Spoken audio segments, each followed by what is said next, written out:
प्रभु ईसा मसीह में स्नेही बंधुओं, हमारे पिता ईश्वर और प्रभु ईसा मसीह आप लोगों को अनुग्रह तथा शांति प्रदान करें। हमारे पुनरुत्थान पर्व के इस नए इतवार में आज हमारा मनन चिंतन का विषय संत यूहन्ना का सुसमाचार अध्याय 16 वाक्य 20 है, जिसमें प्रभु ईसा मसीह अपने चेलों से कहते हैं, मैं तुम लोगों से कहता हूँ तुम रोओगे और विलाप करोगे, परंतु संसार आनंद मनाएगा। तुम शोक करोगे किंतु तुम्हारा शोक आनंद बन जाएगा। मेरे प्यारे बंधुओं, हमें इस वचन पर मंथन और चिंतन करने की जरूरत है। कारण क्या है?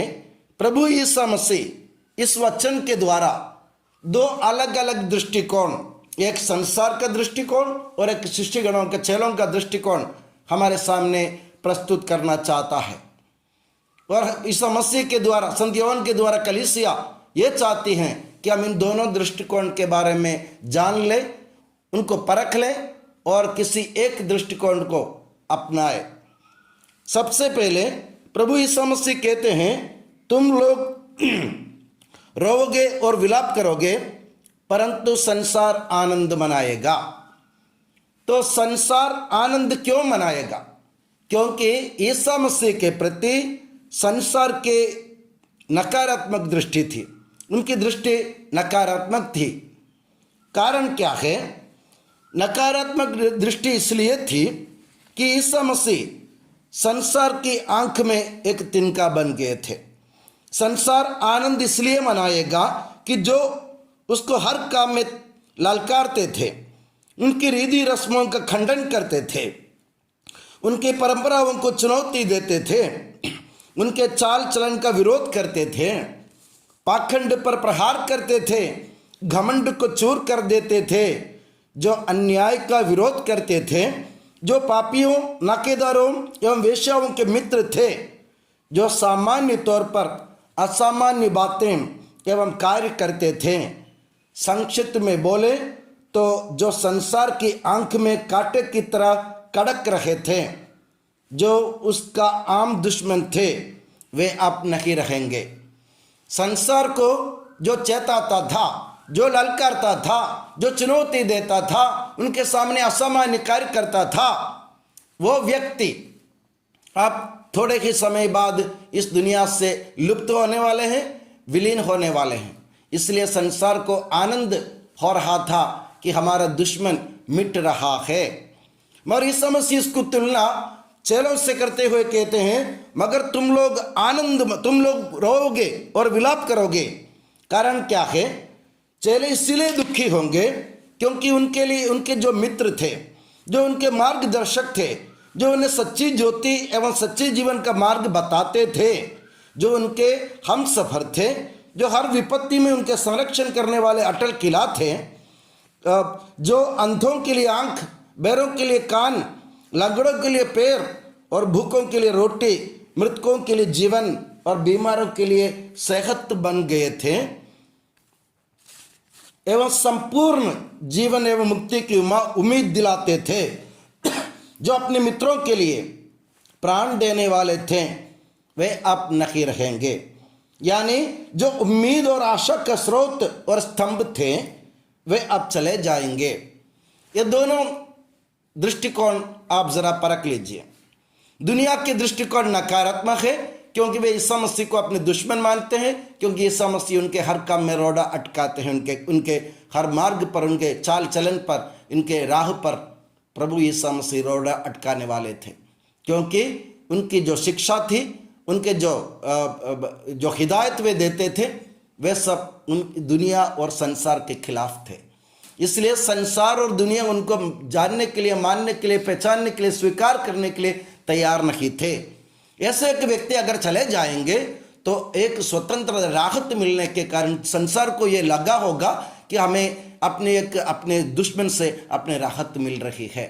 मगर उल्टे हमारे शिष्यों की चेलों की तरफ देखिए, वे लोग दुखी इसलिए हो रहे थे जो उनके लिए आशा का एक स्तंभ था, जो उनके लिए उम्मीद का एक स्रोत था, जो उनको हर काम में उनका हाथ पकड़कर, हाथ थामकर उनको अब गिरने से बचा रहे थे, जो प्रभु यीशु मसीह जो नम्रता, विनम्रता, सेवा भाव का एक नमूना पेश किया था, जिस प्रभु ने अपने चेलों को मित्र कहा था, जिस प्रभु ने अपने चेलों से कहा था कि दाख लदा की डाली की तरह तुम मुझसे लगे रहो, ऐसे अपने चेलों को अपने साथ बांधने वाले, उनके हाथ पकड़ने वाले, उनके साथ चलने वाले प्रभु अब उनके लिए नहीं रहेंगे।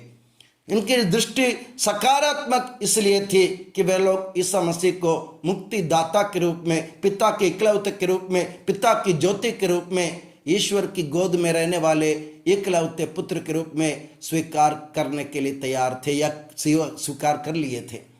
मगर उल्टे दुनिया ने उनको नकारा, उनके हर काम से दुनिया दूर हुई और उनके हर काम का दुनिया विरोध करती थी।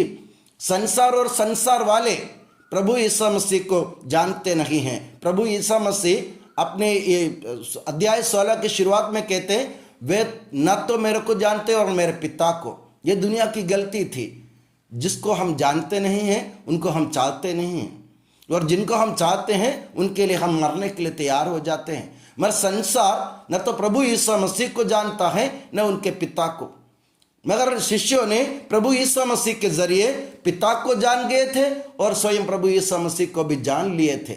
इसलिए वे लोग प्रभु को चाह रहे थे, प्रभु के साथ रहना चाहते थे।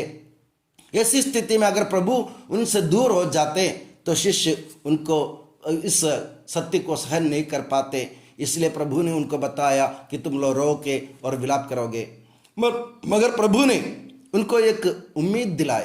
प्रभु ने कहा, एक खूबसूरत दृष्टांत प्रभु ने पेश किया। इस दुनिया के सबसे खूबसूरत दृष्टांत प्रभु ने उनके सामने पेश किया। वो दृष्टांत एक है, प्रभु कहते हैं प्रसव निकट आने पर एक स्त्री को जरूर वेदना होती है, और इस दुनिया की परंपरा, दुनिया के रीति रस्म और दुनिया के दैनिक जीवन का अनुभव हमें ये बताता है कि इस दुनिया में अगर कोई दर्द हो, कोई वेदना हो, सबसे बड़ी वेदना, सबसे बड़ा दर्द वो प्रसव का दर्द है या प्रसव वेदना है। जिन्होंने इसका अनुभव किया, स्त्रियों ने, उनसे पूछिए, एक बार एक माता से पूछिए, प्रसव वेदना का अनुभव वे बयान नहीं कर पाते हैं, हम उनको समझ भी नहीं पाते हैं। ऐसे वेदना के बारे में प्रभु कहते हैं प्रसव निकट आने पर स्त्री को वेदना जरूर होती है, मगर पुत्र को जन्म देने के बाद या बच्चे को जन्म देने के बाद उसको आनंद होता है। आनंद इसलिए है कि इन पीड़ाओं को, प्रसव पीड़ा और प्रसव वेदना या प्रसव के दर्द को पार कर उसने एक पुत्र को जन्म दिया है। यानी एक ये बहुत बड़े दर्द के पीछे एक बहुत बड़ा आनंद छिपा रहता है।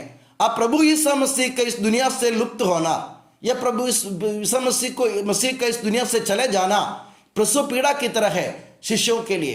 प्रसव पीड़ा की तरह शिष्यों के मन में वेदना होगी, दर्द उठेगा, मगर प्रभु यीशु मसीह कहते हैं जिस तरह एक बच्चा अपनी माँ की खोख से अंधकार से मुक्त होकर, स्वतंत्र होकर इस दुनिया में जन्म लेता है, उसी तरह प्रभु यीशु मसीह मृत्यु के काले कपड़ों को फाड़कर, मृत्यु के अंधेरे घाटियों को पार कर, मृत्यु के अंधकार की शक्ति को मिटाकर, यानी मृत्यु के गर्भ को तोड़कर वे जीवंत ईश्वर के रूप में तीसरे दिन प्रकट हो जाएंगे। प्रभु यीशु मसीह अपने चेलों को उम्मीद दिला रहे थे कि मैं तुम्हारे लिए जी उठूंगा, क्योंकि मुझे तुम्हें अपने पिता के पास ले जाना है। तो मेरे प्यारे बंधुओं, प्रभु यीशु मसीह के ये उपमा पेश करने का मतलब यह है कि हमारी पीड़ाएं, हमारी वेदनाएं, हमारे दर्द, हमारी दुख तकलीफ और हमारे हर प्रकार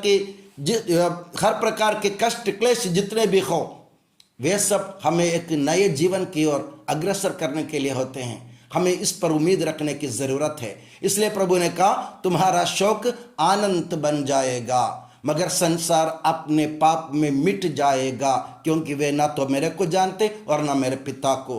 तो मेरे प्यारे बंधुओं, प्रभु यीशु मसीह ने हमारे सामने दो दृष्टिकोण पेश किए आज के दिन। एक दृष्टिकोण संसार का दृष्टिकोण है जो नकारात्मक है, जो प्रभु यीशु मसीह को दुश्मन मानते, उनको नकारने के लिए, उनका विरोध करने के लिए, उनके खिलाफ काम करने के लिए करने के ताक में रहता है।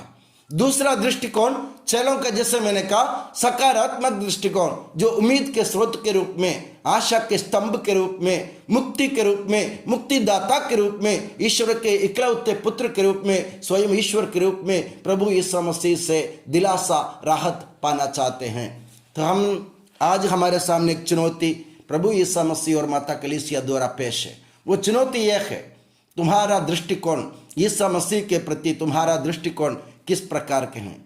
नकारात्मक है या सकारात्मक? अगर नकारात्मक रहा, हमारा दृष्टिकोण नकारात्मक रहा, तो उसमें संशोधन करने की ज़रूरत है।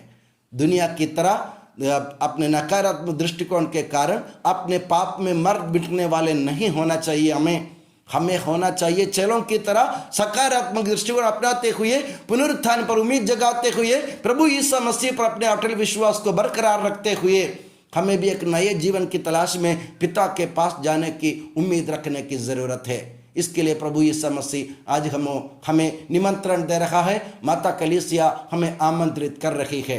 तो हम इन दोनों का निमंत्रण और आमंत्रण को अपने मन से स्वीकार करें, कबूल करें और उसके अनुसार अपने जीवन को बदलने की कोशिश करें। और मैं दुआ करता हूँ कि प्रभु यीशु मसीह और माता मरियम आप सभी को हमेशा अपनी नियामत की छत्र छाया में सुखी और सुरक्षित रखें। पिता, पुत्र और पवित्र आत्मा के नाम पर आमीन।